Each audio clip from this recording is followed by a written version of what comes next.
Wala na naman ba kayong maisip na almusal, pananghalian, merienda, tsaka hapunan? Don't worry mga ante, ngayon nga ay magluluto tayo ng fried rice na parang chow fan, tapos meron ding siomai syempre. Kaya kung ready ka na, don't forget to share this video with your friends kasi naman, nako, sobrang dali lang nito.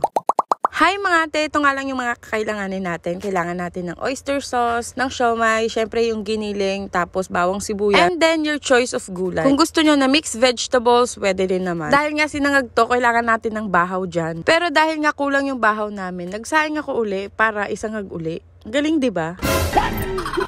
So, kinuha ko na nga itong gagamitin kong steamer para sa siomai. Pagkakuha ko nga nito, inassemble ko na siya kagad. Tapos, nag-start na nga akong mag-steam para habang nagsasangag ako, nag-i-steam na itong siomai. Tapos, magsabay na silang maluto. Diba? Ganon. Para kain agad, sabay-sabay tapos.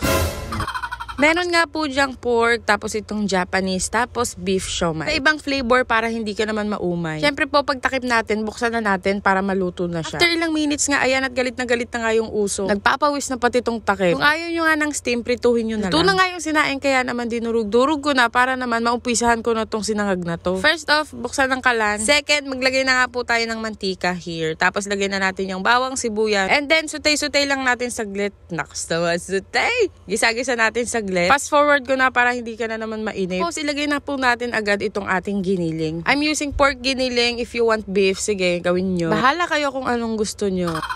Siyempre, huwag kakalimutang halu-haluin saglit. Para saan pa ang pagluluto kung hindi ka maghahalo?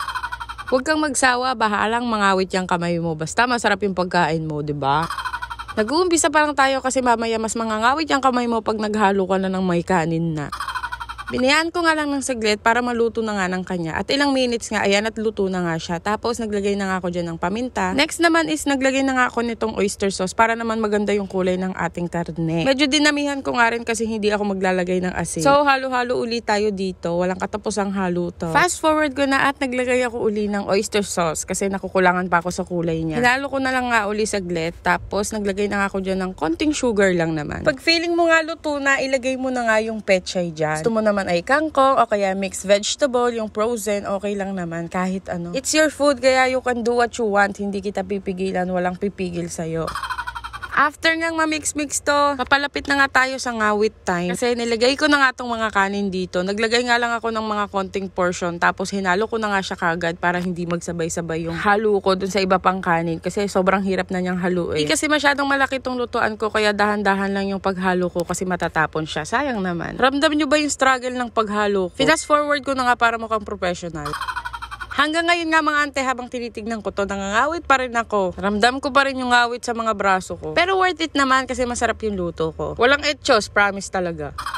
Nagdagdag nga ako uli dyan ng konting paminta kasi masarap pagka medyo mapaminta. Tapos nag-add nga ako uli dyan ng oyster sauce. Hindi to maalat kasi hindi ako naglagay ng asin. Oyster sauce lang talaga kaya saktong-sakto yung lasa niya. And then, tadaan! Luto ng ating fried rice. Gusto mo yan? Konting garnish para mukhang makatotohanan talaga. Binalikan ko na nga tong napakagandang mga siomai ko, kaya mag-plating na tayo.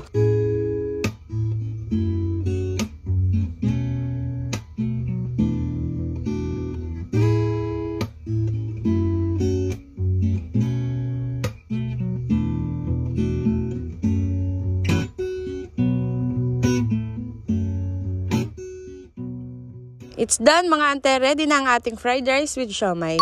Gawa na kayo ng sausawan yung toyo mansi. Siyempre, pag gusto nyo ng maanghang, the best ang chili garlic oil dyan. If you don't want siomai sa topping naman, pwedeng kahit anong prefer nyo. As long as masaya kayo. And then, that's it. Kain tayo.